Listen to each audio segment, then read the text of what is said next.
Mal dormir pendant longtemps n'est pas seulement fatigant, cela peut aussi avoir de réelles conséquences sur la santé. Avec l'âge, un sommeil insuffisant ou de mauvaise qualité peut être associé à davantage de fatigue dans la journée, à des difficultés de concentration, et parfois même à un impact sur la mémoire ou l'équilibre. Face à ces difficultés, de nombreuses personnes se tournent vers une solution souvent présentée comme naturelle, la mélatonine. Mais est-elle réellement efficace pour mieux dormir après 60 ans? Est-ce une vraie aide ou simplement une solution mal comprise? Dans cette vidéo, nous allons voir ce qu'est réellement la mélatonine, pourquoi le sommeil évolue avec l'âge, dans quel cas elle peut aider, et surtout, les erreurs fréquentes qui peuvent limiter son efficacité. N'hésitez pas à vous abonner à cette chaîne et à liker cette vidéo pour en apprendre plus sur votre sommeil en tant que senior. On est parti. Lorsque l'on avance en âge, il est très fréquent de remarquer que le sommeil change. Beaucoup de personnes après 60 ans expliquent qu'elles ne dorment plus comme avant. Certaines mettent plus de temps à s'endormir, d'autres se réveillent plusieurs fois pendant la nuit, et beaucoup ont tendance à se réveiller très tôt le matin, parfois bien avant l'heure souhaitée. Ces changements peuvent parfois être frustrants, surtout lorsque l'on avait l'habitude de dormir profondément pendant de nombreuses années. Pourtant, il est important de savoir que ces évolutions du sommeil font souvent partie du processus naturel du vieillissement. Avec l'âge, la structure du sommeil se modifie progressivement. Le sommeil profond, qui est la phase la plus réparatrice, a tendance à diminuer. En parallèle, les phases de sommeil plus léger deviennent plus présentes, ce qui peut expliquer pourquoi certains bruits ou inconforts réveillent plus facilement pendant la nuit. Le rythme biologique, que l'on appelle aussi l'horloge interne, peut également se modifier. Chez de nombreuses personnes, ce rythme avance légèrement avec les années. Cela signifie que l'on ressent le besoin de se coucher plus tôt le soir, mais aussi de se réveiller plus tôt le matin. Enfin, différents facteurs peuvent également influencer la qualité du sommeil avec l'âge. Les changements hormonaux, certaines habitudes de vie, le niveau d'activité physique ou encore l'exposition à la lumière dans la journée. Comprendre ces évolutions est essentiel, car cela permet de mieux saisir pourquoi certaines solutions, comme la mélatonine, peuvent parfois être envisagées pour accompagner le sommeil après 60 ans. La mélatonine est une hormone naturellement produite par notre organisme. Elle joue un rôle central dans la régulation du cycle veille-sommeil, c'est-à-dire le rythme qui alterne les périodes d'éveil et les périodes de repos. Cette hormone est fabriquée par une petite structure située dans le cerveau appelée la glande pinéale. Sa production est étroitement liée à la lumière. Lorsque la luminosité diminue en fin de journée, le cerveau reçoit un signal qui déclenche progressivement la libération de mélatonine dans l'organisme. La mélatonine agit alors comme un message biologique. Elle indique au corps que la nuit approche et qu'il est temps de se préparer au sommeil. C'est ce signal qui contribue à la sensation de somnolence que l'on ressent souvent le soir. À l'inverse, lorsque la lumière du matin apparaît, la production de mélatonine diminue rapidement. Le corps reçoit alors le message inverse. Il est temps de se réveiller et de commencer la journée. Il est important de comprendre que la mélatonine ne fonctionne pas comme un somnifère classique. Elle ne provoque pas le sommeil de manière forcée. Son rôle consiste plutôt à synchroniser l'horloge interne et à aider le corps à reconnaître le moment où il doit s'endormir. C'est pour cette raison que la mélatonine est souvent décrite comme une hormone de régulation. Elle aide à maintenir un rythme de sommeil stable et à coordonner les différents signaux biologiques liés au repos.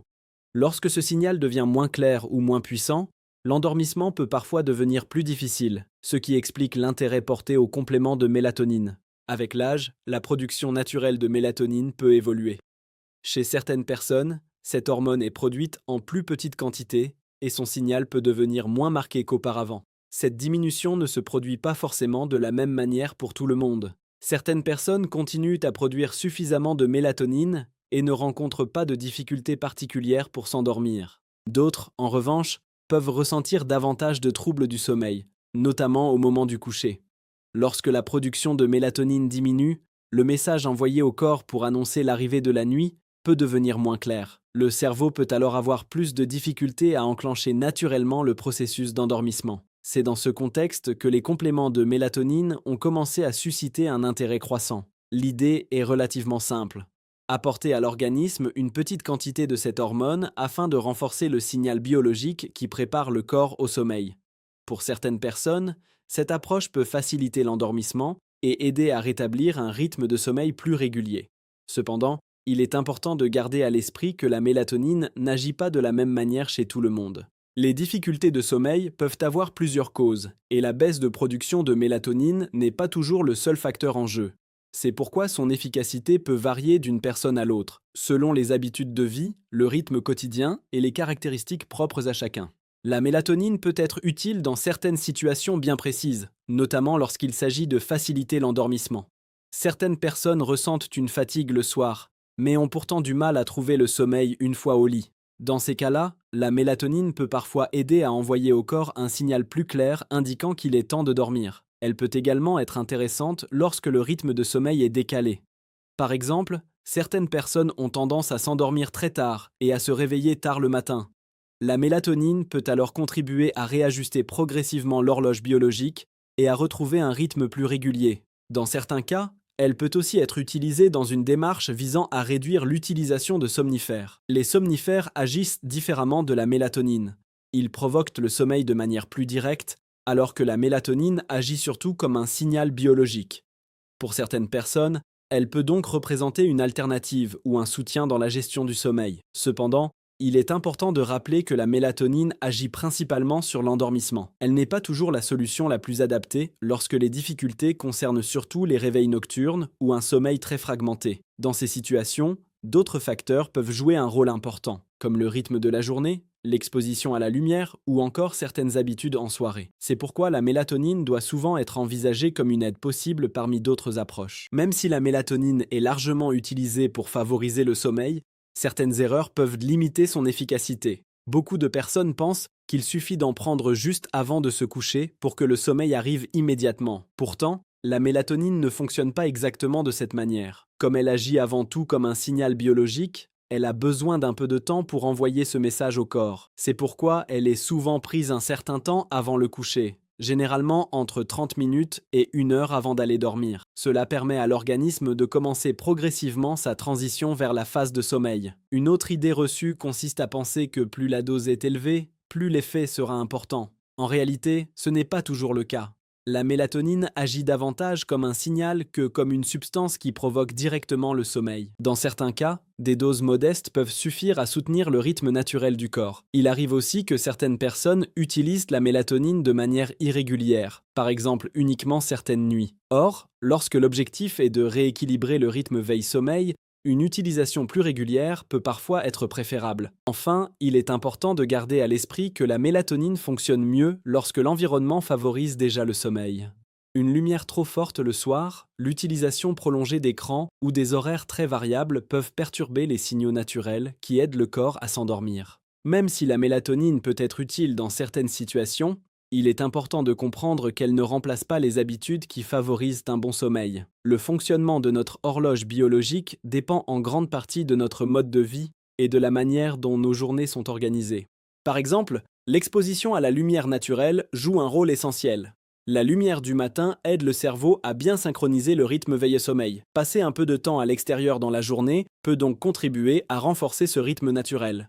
L'activité physique régulière est également un facteur important. Bouger au cours de la journée aide le corps à mieux réguler les cycles d'énergie et de repos. A l'inverse, une journée très sédentaire peut parfois rendre l'endormissement plus difficile. Les habitudes du soir ont aussi leur importance. Des activités calmes, une lumière plus douce et une ambiance apaisante peuvent aider le corps à comprendre que la journée se termine.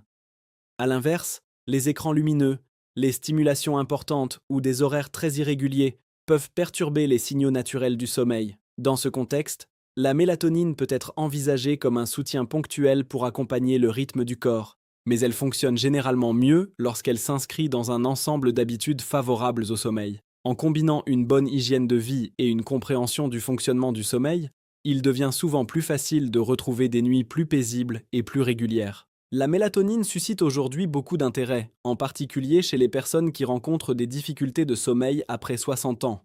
Comme nous l'avons vu, cette hormone joue un rôle important dans la régulation du rythme veille-sommeil et dans le signal que le corps reçoit pour se préparer à dormir. Chez certaines personnes, lorsque la production naturelle de mélatonine diminue avec l'âge, les compléments peuvent représenter une aide pour faciliter l'endormissement ou soutenir un rythme de sommeil plus régulier. Cependant, il est important de garder à l'esprit que la mélatonine n'est pas une solution miracle. Son efficacité peut varier selon les situations et les causes des troubles du sommeil.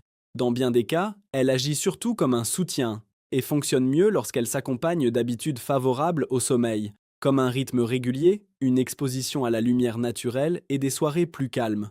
Retrouver un bon sommeil après 60 ans est souvent une question d'équilibre entre plusieurs facteurs. Comprendre le rôle de la mélatonine peut donc être une première étape pour mieux appréhender ces changements et trouver les solutions les plus adaptées à chacun.